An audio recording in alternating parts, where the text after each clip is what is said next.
Bueno, muchísimas gracias, Elizabeth, por la presentación, por el espacio, por la invitación. La verdad es que me une a la Academia de Líderes Católicos mucho afecto. He tomado varios cursos de la academia y sé con la excelencia que ellos organizan todas estas actividades académicas y el poder de convocatoria que tienen. Así que le agradezco a Elizabeth también vincularme con la comunidad de los piamartinos. Para mí es una hermosa ocasión para conocerlos. Así que, bueno, un gusto compartir. La exposición que yo preparé no es nada más ni nada menos que compartir algunas ideas entre colegas, porque todos los que estamos en este Zoom somos docentes, estamos vinculados al sistema educativo, y todos estamos conociendo las problemáticas que nos atraviesan, las realidades que vamos transitando, así que ni más ni menos lo que intento proponerles es una reflexión común y estimular un diálogo que espero pueda darse en este espacio. Así que bueno, agradezco desde ya la presencia de todos ustedes. Eh, Bien, no sé, Elizabeth, si estoy en condiciones de compartir pantalla, ¿ya lo estoy? Bueno, fantástico. Así que con todo gusto a disposición de ustedes para, digamos, por Dios, que esto sea un diálogo, ¿no? Que no sea solamente una exposición mía, sino compartir experiencias, ¿sí? Simplemente yo voy a compartir algunas de las mías, como para, bueno, trabajar también comparativamente y verificar problemas comunes, ¿verdad? En realidad, cuando me plantearon la problemática que es sobre la educación en el cambio de época para la educación católica, esta es una temática que me tiene muy comprometida. Yo diría, para tranquilidad de ustedes, soy cada día menos abogada y estoy mucho más comprometida con la educación de lo que pensaba cuando estudié mi carrera. En realidad yo entré a la docencia universitaria por la abogacía, pero estuve muy vinculada a la gestión universitaria en la Universidad Nacional de La Plata, que es una universidad muy grande, y luego, bueno, siempre fui profesora en la Universidad Católica, fui profesora en educación media también, así que conozco la problemática de la educación media, y el año pasado, Monseñor Víctor Fernández me hizo esta propuesta, nuestra universidad es arzobispal, así que bueno, su designación tiene que ver con que, digamos, le interesaba también la experiencia que yo había tenido en la universidad pública, y cómo compatibilizar los debates, las ideas que, digamos, en diversos sectores de la educación se están madurando, y que tienen que ver justamente con este cambio de época. Eh, yo creo que para iluminar esta problemática, nada mejor que las mismas palabras del Papa Francisco, eh, que cuando pergeña o piensa en el pacto educativo global, nos las regala, y él nos dice: la educación es un acto de esperanza. Y yo quisiera empezar este encuentro con ustedes con esta idea, ¿no? Que la educación es un acto de esperanza. ¿Por qué? Porque tenemos en nuestras manos el presente y en nuestras manos el futuro.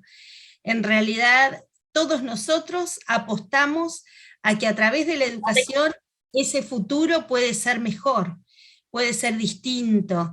Y todos nosotros apostamos nuestra vida de todos los días a que esas transformaciones que profundamente deseamos se produzcan.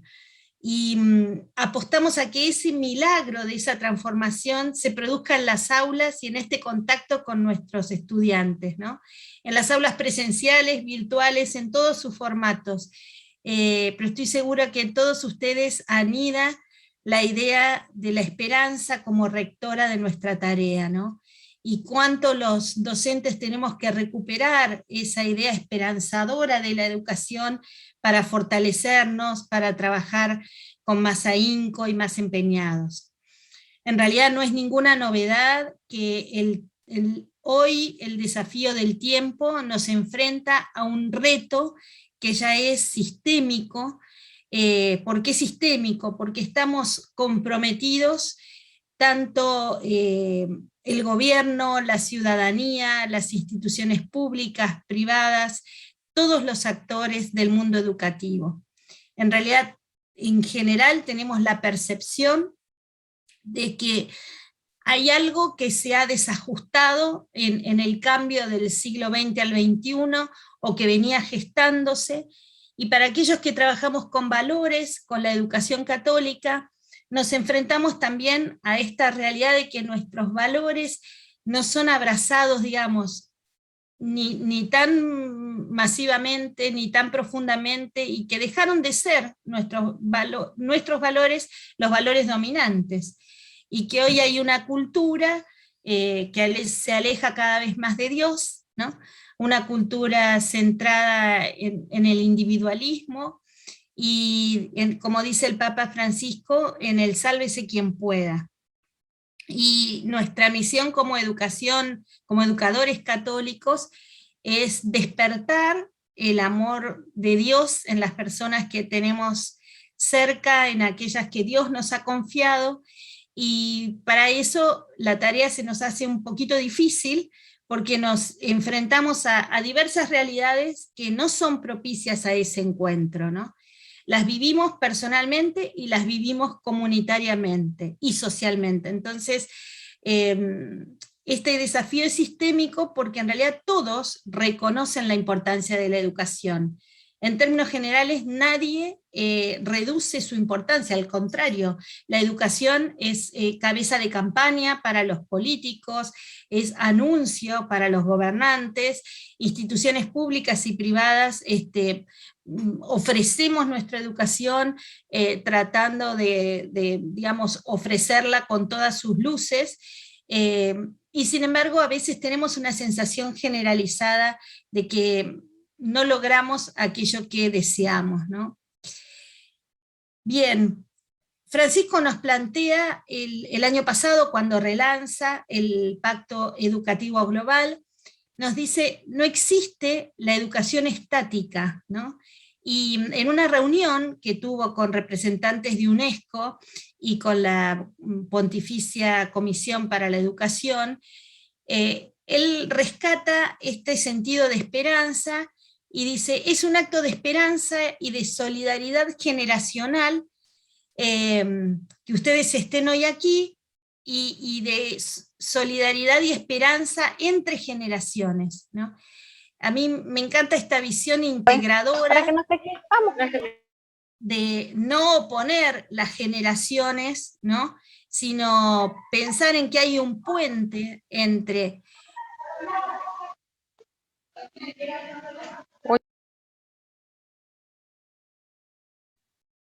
¿sí? Entre los que hoy somos adultos y nuestros jóvenes.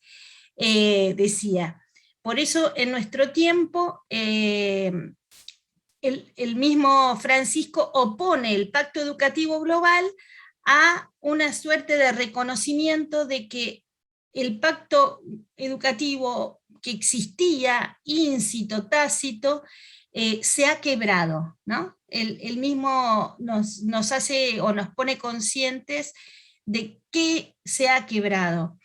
Y yo creo que si hiciera una encuesta a todos ustedes, un primer quiebre que a lo mejor advertiríamos es entre familias y sistema educativo, quiebres internos de la familia, quiebres culturales, inclusión y exclusión de muchos de nosotros en la sociedad conforme a imperativos que pueden estar de moda o sosteniéndose sin demasiada reflexión, ¿no? A veces sentimos que trabajamos desarticuladamente. Yo debo compartirles que cuando tomé la conducción de la Universidad Católica de La Plata, me sorprendí porque es una institución que tiene jardín de infantes, colegio primario, colegios secundarios y universidad y posgrados, ¿no? Y de pronto, una cuestión tan sencilla como la directora del jardín de infantes no conocía a, no sé, el decano de una facultad, eh, había desarticulación, hay todavía desarticulación entre los colegios secundarios y el ingreso a la universidad, y uno dice, somos una misma institución, que queremos ser comunidad, y sin embargo, ¿por qué pasa esto, no? Eh, Hay muchas causales, pero bueno, lo cierto es que tenemos la sensación de que queremos eh, cobijar y producir un proceso transformativo de educación desde el niño chiquitito que entra al jardín infante hasta la universidad y el posgrado, y a veces no lo logramos, ¿no? Eh, por eso la educación es signo de esperanza. Y creo que bajo ese prisma tenemos que vernos a nosotros, a nuestra misión, a todo aquello que nos proponemos. ¿Por qué el Papa también habla de este quiebre? Un poco también trae la pandemia, ¿no?, en esta realidad, y nos hace conscientes de que más de 1.000 millones de niños han enfrentado interrupciones en su educación. O sea, es claro que durante 1 año y medio, casi 2 años, la educación se replegó a los hogares, a la computadora, a los dispositivos, en el mejor de los casos, ¿no? ¿Cuántos chicos carentes de conectividad, de dispositivos, de tiempo, quedaron fuera del sistema?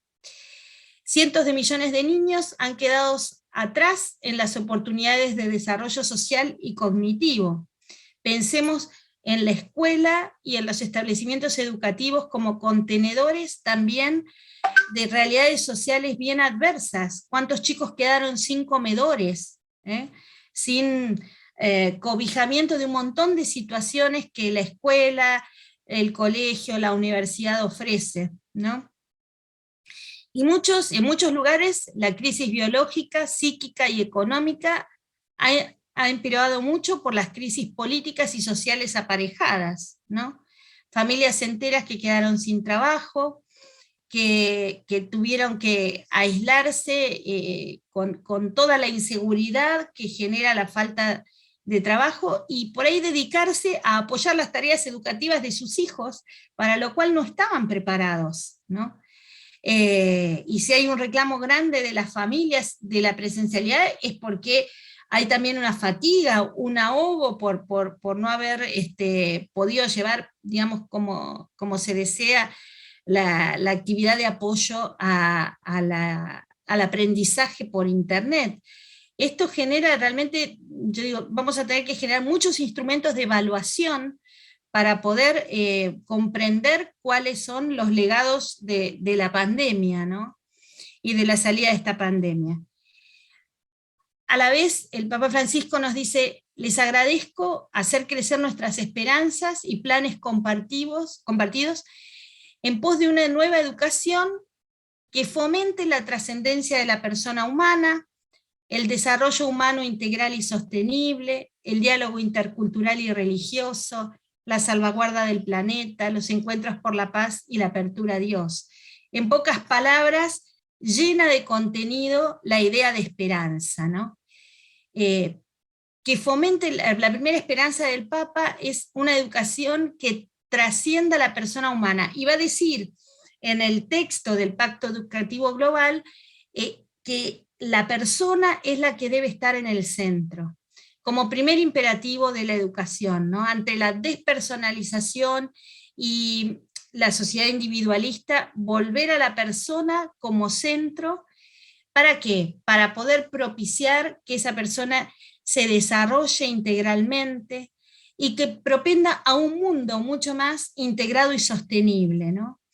Cuando vemos su pensamiento en Laudato Si, que no es solo una encíclica verde, digamos que es una encíclica social, se nos plantea justamente la integralidad del sistema humano, digamos, ¿no? Hoy los sociólogos hablan y filósofos del antropoceno, digamos, nuestro ámbito de desarrollo como un ámbito a cuidar, a custodiar, a proteger, digamos, y a trabajar para una cultura que también se se proponga ese cuidado. No basta solamente el cuidado individual de nuestros alumnos, sino el cuidado integral de toda esta realidad. Y para eso el Papa nos propone un diálogo intercultural y religioso, porque de nuestra visión no concebimos un hombre que se divorcie de la idea que Dios tiene sobre el hombre, ¿no? O sea, esta pérdida de la idea de Dios en nuestro mundo es justamente lo que queremos rescatar, y rescatarlo también desde el diálogo intercultural, comprender estas otras realidades culturales y poder trabajar integrando estas ideas y sobre todo la formación de las personas. Obviamente en salvaguarda del planeta, queda claro, y digamos, hace muy poquito, digamos, celebrábamos este aniversario de Laudato Si, que nos invita justamente a pensar en nuestro planeta como esta casa común, que tendríamos que entrenarnos todos en aprender a cuidar. Y sobre todo la educación como el encuentro de paz y de apertura a Dios, ¿no? De paz para poder superar esta sociedad que se plantea como violenta, y donde vemos cada vez más brotes y rebrotes de violencia en sus más diversas formas. Y la educación, digamos, como contracorriente o para tratar de ofrecer paz, ¿no? Me parece que esto es muy importante para poner dentro de la bolsa de qué significa tener esperanza en la educación. Y por supuesto apertura a Dios y encuentro con Dios, ¿no? Por eso hay un apelativo del Papa, digamos, a los males de este tiempo, digamos, si lo vemos por contraposición, él nos dice es necesario garantizar una cultura inclusiva.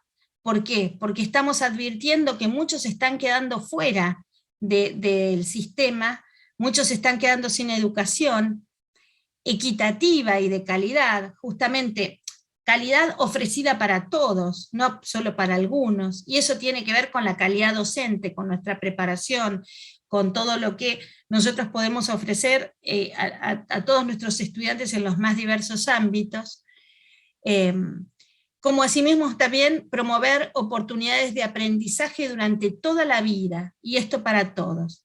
O sea, en el fondo, él nos está insinuando a la educación como enseñar a aprender. Yo creo que ahí es un cambio de paradigma que marca el cambio de época. Cuando hablamos de la educación como aprendizaje de toda la vida, estamos clarificando una realidad bien de nuestro tiempo. El conocimiento está disponible. O sea, el conocimiento está a 2 clics. Entramos a Google, ponemos cualquier pregunta, cualquier tema, y vamos a encontrar información. Que el conocimiento esté disponible no significa que nos estemos educando. Justamente la administración de ese conocimiento, las habilidades para aprender, el desarrollo integral de la persona es todo lo que está ausente de nuestro tiempo. La ausencia de esa mirada integral que forme personas desarrolladas maduramente para poder enfrentar la vida de una manera distinta, ¿no? Y esto para todos. Me encantó esta frase, por eso la traje también de este encuentro con personas de la ONU. Dice el Papa: permítanme decirles que primero espero que ustedes sean poetas de la nueva belleza humana, una nueva belleza fraterna y amigable, como de la salvaguardia de la tierra que pisamos, ¿no? Qué hermoso ver nuestra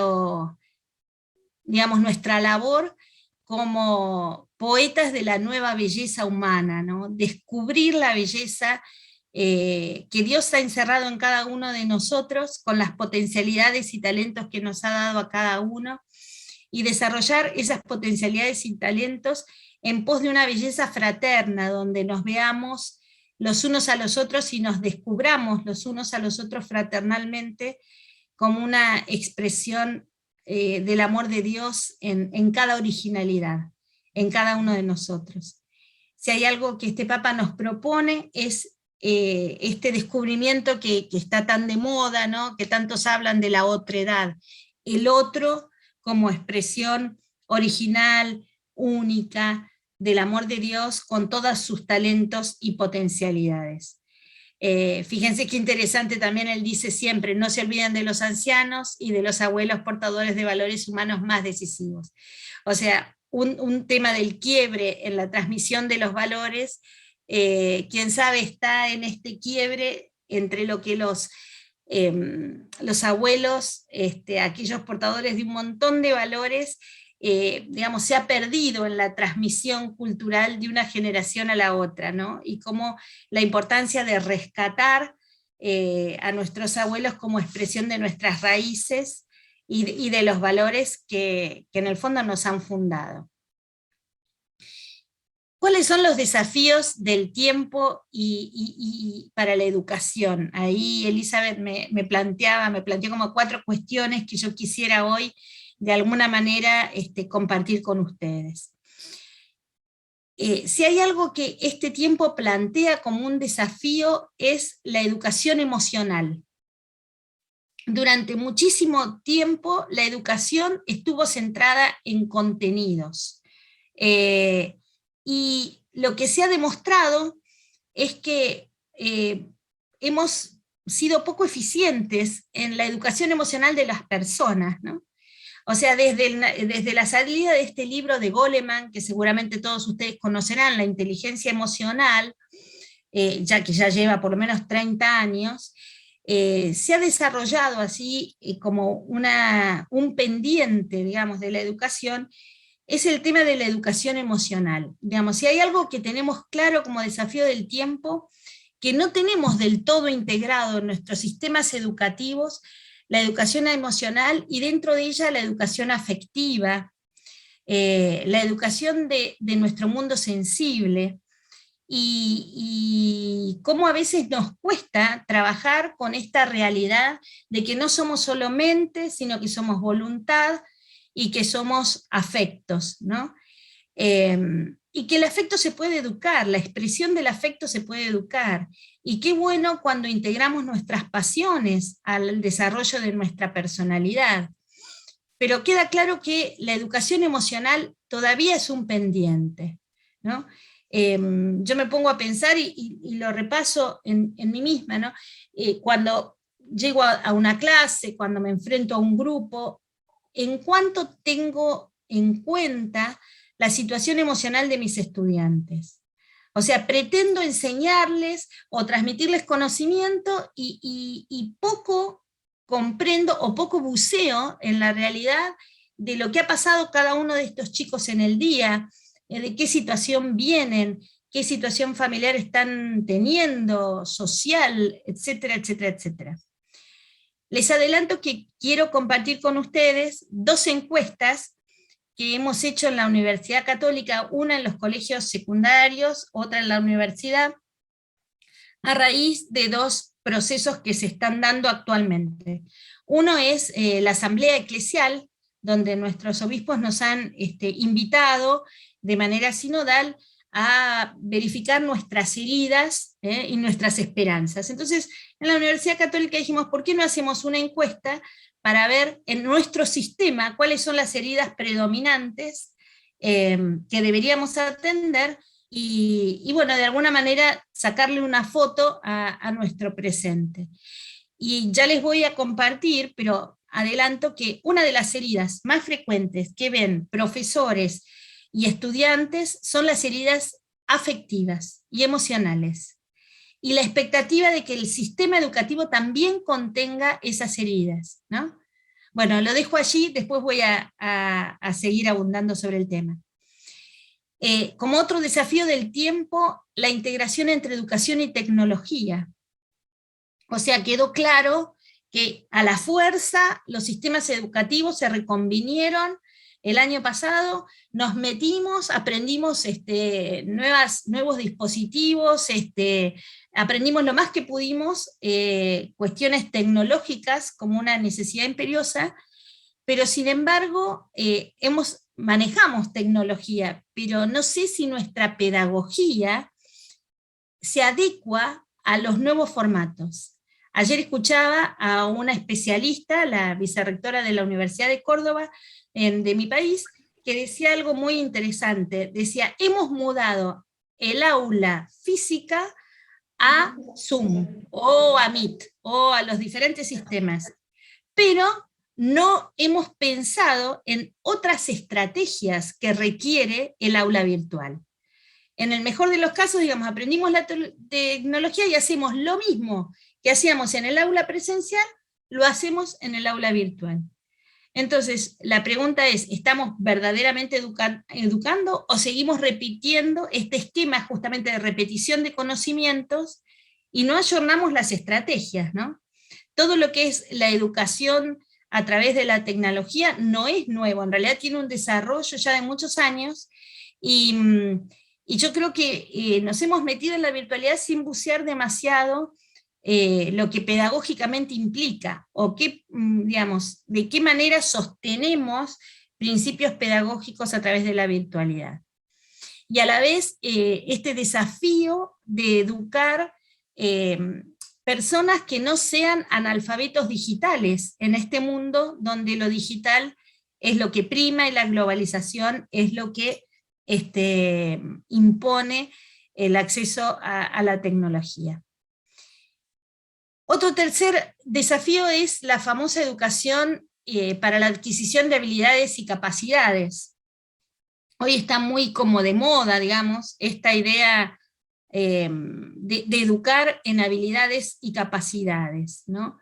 O sea, se habla mucho de la competencia, ¿sí? O la educación por competencias. Y yo no sé si hemos sido lo suficientemente profundos en el análisis de lo que significa la educación por competencias, ¿no?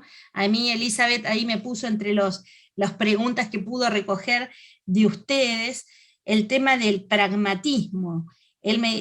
Había una preguntita, ¿cómo romper el paradigma de la utilidad y apostar a lo valioso? ¿No? Y una pregunta por demás desafiante.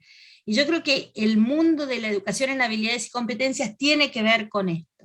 ¿Qué habilidades y qué competencias hoy son las valiosas?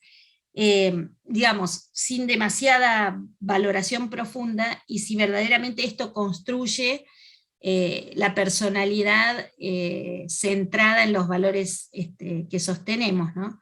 Yo creo que falta todavía un análisis más profundo, más crítico sobre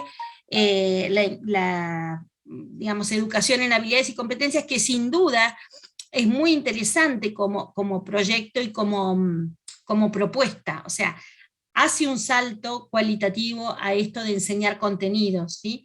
O sea, enseñar en habilidades y competencias significa aprender a resolver, aprender a pensar, aprender a intervenir, digamos, todas habilidades que son necesarias para la vida y para un montón de situaciones. Pero a lo mejor eso nos centró en una cuestión como muy pragmática, ¿no? De qué saberes son útiles y qué saberes no son útiles. Y ese criterio de utilidad como criterio de elección de lo que enseñamos es lo que a lo mejor deberíamos revisar. Ni hablar del desafío de educación y valores, cómo estamos educando en valores, cómo hacemos cómo trabajamos los valores en nuestras aulas, en nuestros colegios, en nuestro sistema. Y educación y fe es otro gran punto desafiante, ¿no? Cómo transmitimos la fe, desde dónde la transmitimos. Y realmente creo que queda claro que hoy la educación debe producir un encuentro profundo entre personas y personas con el encuentro con Dios, ¿no? ¿Cómo conocemos nosotros, cómo hemos conocido a Dios? Y últimamente yo tengo muy en la boca esta expresión de Juan, hemos conocido el amor que Dios nos tiene y hemos creído en Él. ¿Y por qué se nos ha despertado la fe? Porque hemos conocido o hemos tenido experiencias de amor que nos hablan del amor de Dios. Entonces la pregunta es, ¿cuántas nuestras aulas, nuestros virtuales o presenciales, nuestros colegios, nuestro sistema, son puntos de encuentro de ese conocimiento del amor de Dios, ¿no? Y nosotros como docentes, como puentes de ese amor. Yo creo que ahí tenemos un desafío enorme. Pero vamos después a hablar un poquito de esto. La experiencia de la educación online hoy nos presenta también un desafío evaluativo, yo diría, ¿no? Hemos recorrido casi 2 años, estamos volviendo a la presencialidad en todos nuestros sistemas, de una manera progresiva, paulatina, y yo creo que todos hemos escuchado esta frase que ya yo por lo menos estoy como saturada de escuchar: la virtualidad vino para quedarse, la virtualidad vino para quedarse. Bueno, sí, queda claro que digamos, el adelanto tecnológico, todo lo que aprendimos es sumamente valioso. Ahora, yo les propongo, o sea, esta charla es más de preguntas que de respuestas, o sea, si alguno esperaba alguna respuesta, lo estoy desilusionando y ya a esta altura están desilusionados, así que no tengo que explicarme demasiado. Yo lo que en realidad quiero es producir preguntas que después ustedes puedan trabajar en sus comunidades y hacer ustedes estas evaluaciones que creo nos debemos, ¿no? Y compartir estas evaluaciones. Entonces me pregunto así críticamente, ¿qué es lo que realmente debería quedarse de esta virtualidad? Y eso nos hace prender la lucecita sobre qué es lo desechable, digamos, qué de la presencialidad extrañamos o necesitamos en la virtualidad, qué de la virtualidad es necesario en la presencialidad, en el fondo, cuáles son ventajas y desventajas de uno u otro sistema, y esta pregunta que hacía al principio, ¿no? ¿Será que solo relocalizamos el aula y no renovamos nuestras prácticas? En ese sentido, ahora les querría compartir esta encuesta que hemos hecho para hablar de algunos temas que me parece que son reveladores, ¿no? Y otras preguntas que ahí hacía Elizabeth, que también las quiero dejar planteadas antes de ir a las encuestas como ejemplo, para terminar de problematizar, ¿no? Ahí Elizabeth decía: la crisis vocacional de los educadores, la fatiga en la misión, la importancia de la madurez personal de quien educa, la apertura y habilidad de generar un vínculo más profundo. Bien, yo me quiero quedar 2 minutitos con la palabra fatiga. O sea, si yo hoy preguntara a todos ustedes, ¿quisieran vacaciones mañana? ¿Cómo se sienten con respecto a nuestra tarea educativa? Y yo creo que estoy convencida que tendría un altísimo porcentaje que me dirían: sí, por favor, estos 2 años me han llevado el doble, el triple de trabajo, de dedicación, de preocupación, el tiempo ante la clase se duplicó, porque ya no es solo la clase, sino todo lo que viene después, y hemos perdido horarios, hemos perdido costumbres de respeto de los horarios. Si hay algo que queda claro es que estamos fatigados, ¿no? Y esa fatiga coyuntural, del momento, a veces pone en crisis nuestra vocación de educadores, ¿no? Cuántas veces buscamos lo efectivo, la resolución, y esa vocación que nos trajo al aula está como adormecida, o diríamos fatigada, con necesidad de descansar. Por eso, qué importante para aquellos que tienen roles directivos es alimentar, sostener, trabajar, combustionar nuestra vocación de educadores. No hay nada más hermoso que ver a 2 maestros, 2 profesores intercambiando sobre lo que hacen y lo que no se hacen, y cuando uno se encuentra con un educador convencido y empezás a hablar, solamente esa charla te enriquece, porque enseguida surge cuáles son los problemas, qué estoy haciendo, y qué haces vos, y qué hago yo. Digo, qué importante el intercambio en nuestras comunidades, el tiempo para intercambiar, para fortalecer, robustecer nuestra vocación. Es tan difícil el mundo en el que vivimos que si no lo hacemos nos vamos a perder. O sea, el cuidado de los educadores, ¿no? Yo digo, para los que somos directivos, esto debería ser el punto cero de nuestra organización. El cuidado, el reencendimiento de esa vocación, y yo creo que material tenemos a rolete, y les quiero no sé, proponer, hay un librito del cardenal Bergoglio, o sea, antes de que Francisco sea papa, que se llama Educar o Pasión por Educar, es de Editorial Claretiana, es un librito chiquito, y verdaderamente está disponible, en internet se lo pueden bajar, es un PDF que anda libre, y cuando uno lee ese texto y habla de la pasión por educar, yo creo que es algo que tenemos como el deber de sostener, de reencender, para no olvidarnos de nuestra misión existencial, ¿no? Y no perderla. Y esto también de la habilidad para generar un vínculo más profundo. El hecho de que muchos dicen, ¿no? Yo escuchaba, hoy acabo de venir de una reunión con los decanos de mi universidad, y decían, bueno, la presencialidad y la virtualidad no es lo mismo, el vínculo no se puede generar a nivel tecnológico. Y yo me permito dudar, yo creo que se puede generar y se puede sostener. Ahora, tenemos que trabajar en las estrategias para generar ese vínculo, ¿no?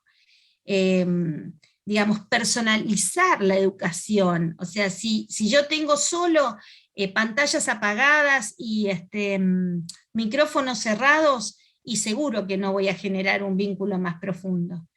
Pero la pregunta es, ¿cómo invito a hacerse visible, a dejar esa invisibilidad que me da ponerme en negro en las videoconferencias? Y voy más profundo. ¿Qué es esto? ¿Qué sé de mis estudiantes, de mis alumnos, que me vincule a ellos, ¿no?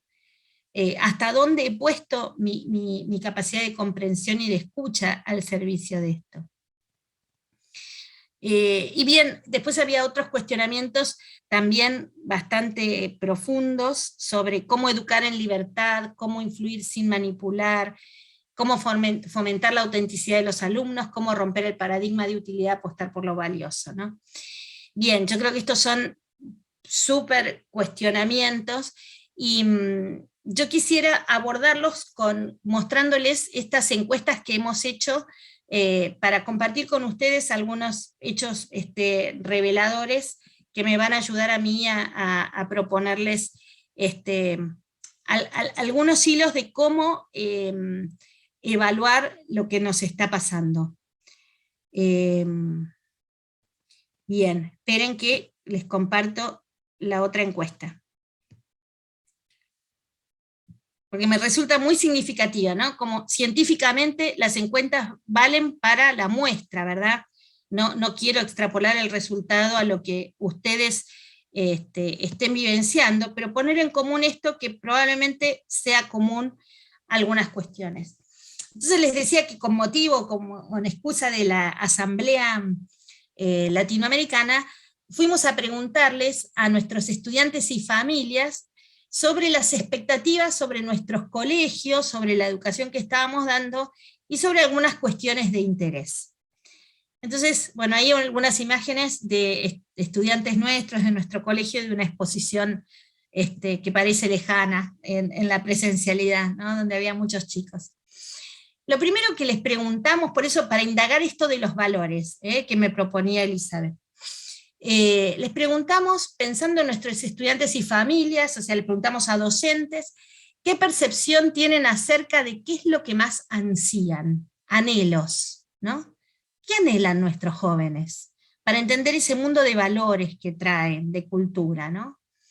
Entonces había algunas respuestas predispuestas, ¿no?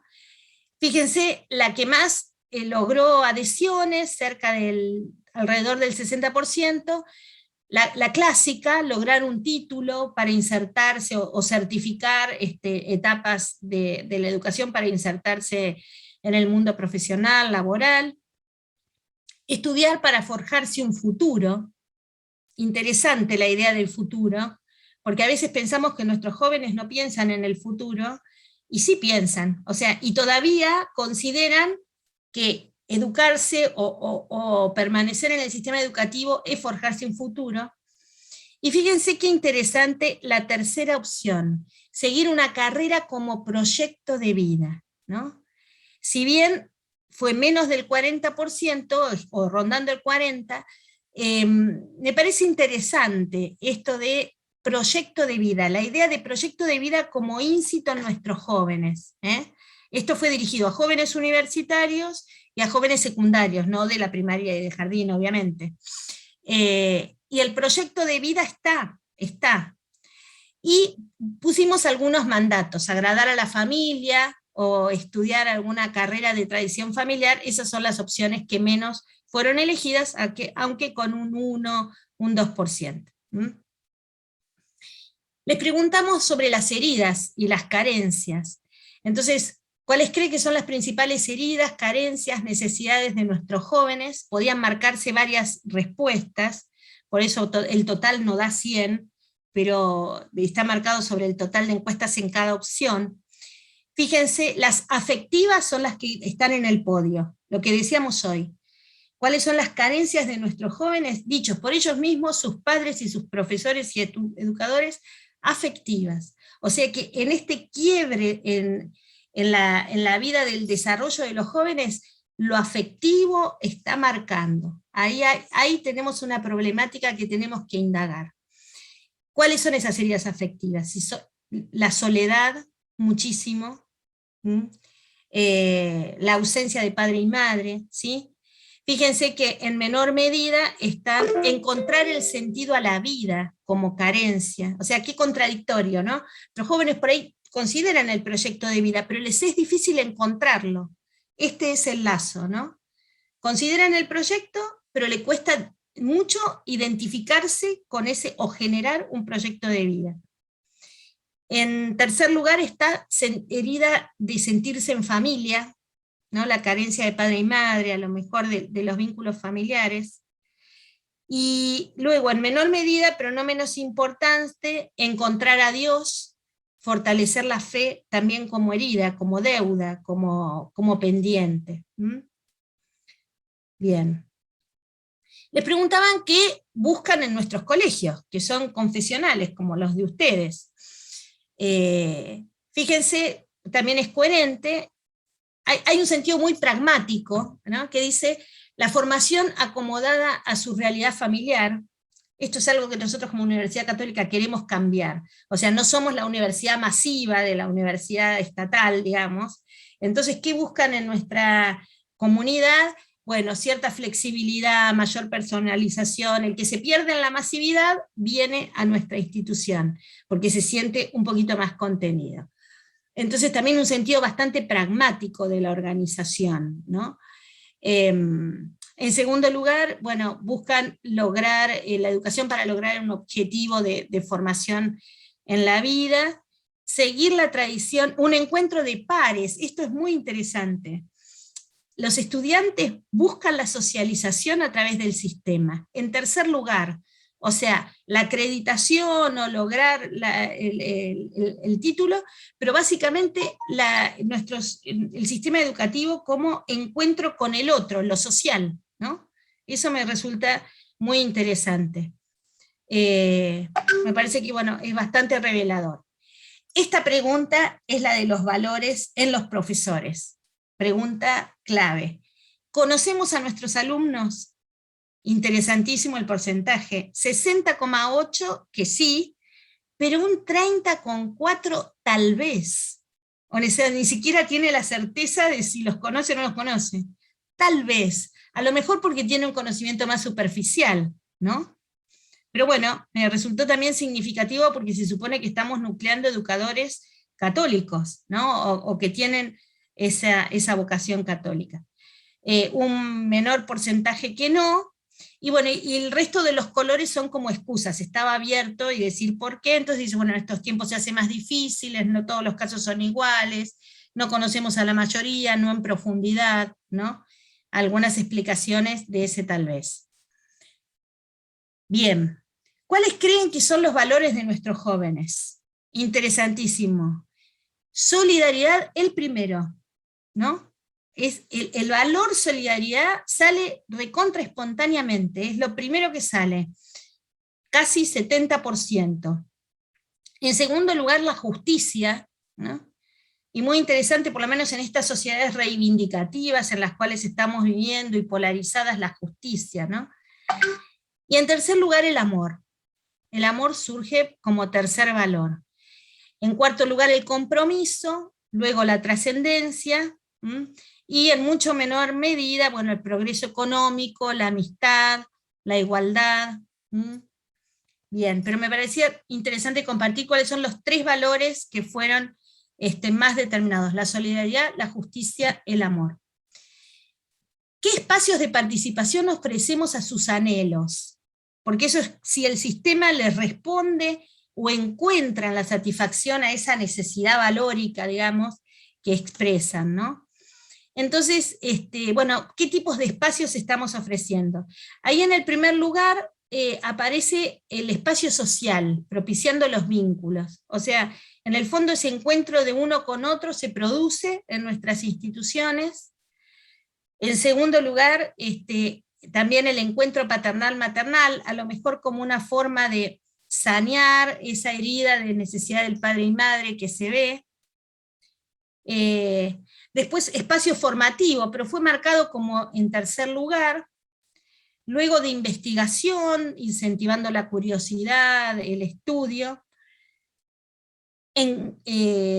siguiendo el espacio pastoral, hacerlos partícipes de la vida de la iglesia, y bueno, y finalmente el espacio de extensión. Y esto iba dirigida a los docentes. ¿Nos hacemos cargo de la cultura de nuestros jóvenes? ¿Cómo lo hacemos? ¿No?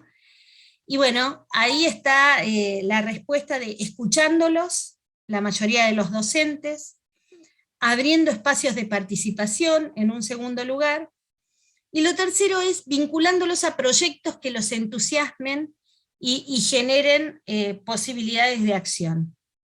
Me pareció interesante, ¿no? Cómo acogemos estas inquietudes de la cultura de nuestros jóvenes, la necesidad de la escucha como un instrumento fundamental para el encuentro y para el desarrollo, y abriendo espacios de participación. Me pareció muy importante como pista, ¿no? Para ver qué es lo que tenemos que hacer para conocerlos mejor, para trabajar mejor con ellos, ¿sí? Y esta es clave para nosotros como colegios confesionales. Como profesor, maestro, miembro del equipo, ¿cree que integra su fe a sus clases? ¿No? Una pregunta de autorreflexión que yo querría que todos nos hagamos, ¿no? 64% que sí, 23,5% tímidamente, tímidamente, y un 9,2% que no, directamente que no, ¿no? Uno piensa, somos instituciones católicas, ¿sí? Un 9,2% no es poca cosa que no, ¿no? Integrar fe y lo que enseñamos. Si no lo integramos, no lo vamos a poder transmitir, o sea, ahí tenemos una cuestión a trabajar. Igual, ese sí es esperanzador, no está todo perdido, 64,3%, pero ese 23,5% y ese 9,2% me preocupa, ¿no? Y ahí, como directivos, ¿qué hacemos para fortalecer la fe de nuestros docentes, la experiencia del amor de Dios como docentes, ¿no? Y está terrible también la UCALP y el crecimiento de la fe. ¿Considera que la Universidad Católica de La Plata alimenta su fe? Sí, 53,9%, no, 16,7%, mayor porcentaje de aquellos que dicen no integrar la fe, y 28,4% tal vez, ¿no? También pendientes para trabajar entre directivos y grupos de gestión, con profesores, para fortalecer, profesores y educadores. Y después, esto de desarrollar la comunidad en el sistema educativo. ¿Qué espacios propondría para sentirse en comunidad en nuestros colegios? Entonces, muy interesante, lo social vuelve a salir, o sea, generar espacios sociales de intercambio, de encuentro. En segundo lugar, proyectivo, trabajar en proyectos que nos entusiasmen, de interés común. En tercer lugar, espacios de servicio apostolado para dar respuesta a necesidades. Interesante también cómo las intervenciones o los proyectos nos dan la posibilidad de sentirnos en comunidad, ¿no? Bien, bueno, hasta allí esta encuesta de nuestra experiencia digamos, motivado por la asamblea, pero que me parece que nos da un montón de insumos para trabajar, y también se las ofrezco como idea para hacer en sus establecimientos. Simplemente con un Google Form podemos armar este tipo de encuestas. Y les comparto una rápidamente, porque parece mentira, ya se ha ido casi todo el tiempo, sobre la presencialidad, que también era uno de los temas que había intención de compartir. Voy a ir a lo más central para dejar el espacio a preguntas, porque estamos ante las opciones de volver totalmente, volver parcialmente, integrar en aulas híbridas, en aulas invertidas, y todo lo demás, y por lo menos en nuestro país es muy fuerte ese debate. La escuela media está volviendo ya casi toda la presencialidad completa. Este lunes pasado, por disposición del gobierno, ha vuelto entera, escuela media, escuela primaria, pero no así la universidad, que queda bajo el paraguas de la autonomía universitaria. Entonces, por eso se genera el debate acerca de cómo volver, ¿no? Tenemos algunas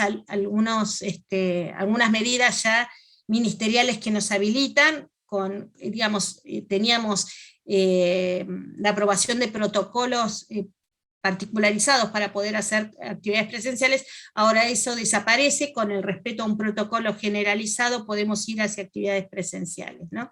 Entonces voy a ir a la definitiva, porque bueno, sobre la conectividad, y es los que han quedado afuera de la conectividad, esto es importante también compartir como punto central. Les preguntamos si tenían dispositivos propios, si tenían dispositivos ajenos, si los compartían. Fíjense qué interesante, en este sentido el 92% de los alumnos indicó tener conexión a internet, y el 98% de los estudiantes tiene dispositivo propio. Esto es en la universidad. En los colegios secundarios este porcentaje se achica muchísimo, porque los dispositivos son de la familia. Entonces, cuando les preguntamos qué dispositivos, en los estudiantes universitarios casi todos tienen PC, el segundo elemento es el celular, en menor medida tablet, en menor medida otros, ¿no? Sobre las dificultades de conexión, que pensábamos que iba a ser mucho más serio el tema, un 79,2% planteó que fue poco frecuente las dificultades, cosa que nos sorprendió. Solo un 16% que las dificultades de conexión estuvieran en el orden del 16%. Presencialidad o virtualidad, esta discusión tan acalorada que estamos viviendo. Bueno, el 43% de los estudiantes universitarios manifestó haberse adaptado a la virtualidad y avanzar en la carrera. Ahora, ya estoy cansado, la idea de la fatiga, 30,3%, lo que nos pregunta sobre nuestras estrategias, y que resulta más práctico, pero no siempre, un 35,9%, no da 100 porque las opciones eran abiertas. Pero bueno, en el fondo está este tema de que nos resulta difícil también salir de la virtualidad, porque en la universidad esto ha dado lugar a experiencias de internacionalización, experiencias de mejor uso del tiempo. Bueno, ha habido otros beneficios, ¿sí? Presencialidad o virtualidad, la pregunta era de todas las clases, de las clases prácticas, de algunas clases. Bueno, 36% para las clases prácticas, 29,4% para todas las clases, y los menores porcentajes están para clases de consulta, para finales. O sea que hay también el tema de lo práctico, de lo tangible, del experimento. Esto es lo que lleva a valorar más la presencialidad, y la virtualidad quedaría más para lo teórico, ¿no? Bien. Bueno, algunas de las... ¿volverías a la presencialidad durante este ciclo lectivo? También pregunta fundamental, quedan poquitos meses. 45,4% que sí, 39,7% que no. hay también una resistencia a volver a la presencialidad. Y bueno, y ahí tenemos un listado de cuáles son las dificultades para volver a la presencialidad. Bueno, me resulta complicado volver a la presencialidad porque me encuentro trabajando, porque tendría que reacomodar mis horarios, porque no estoy en la ciudad donde está el establecimiento, estoy en el interior y me cuesta correrme. Bien, hay varias razones abiertas, con miedo en realidad a los contagios y además es en mucho menor medida. También es cierto que el 92% de nuestros estudiantes está vacunado, con 60% con una dosis y 40% con las dos. Bien, bueno, hasta allí un poco las experiencias que les quise compartir. Yo creo que estamos en un tiempo donde se hace muy necesario evaluar cómo estamos, las necesidades que tenemos y poder responder a esas necesidades. Por eso, bueno, quise compartirles algunas de ellas, porque algunas nos revelan o nos dan algunas pistas de cómo trabajar en los interrogantes iniciales, ¿no? Yo me quedo con que nuestros jóvenes tienen como mayor valor la solidaridad, la justicia y el amor, ¿no? Digo, y esto es lo que me parece que para nosotros es una gran noticia, ¿no? Cómo la experiencia de trabajar juntos y solidariamente podría generar el ámbito de este encuentro y de un mejor trabajo en valores. Y también, digamos, esta idea de entre la presencialidad y virtualidad, digamos, como para los docentes es un desafío trabajar la virtualidad para que la virtualidad igual genere el encuentro profesor o educador, estudiante, y esto sea una experiencia enriquecedora.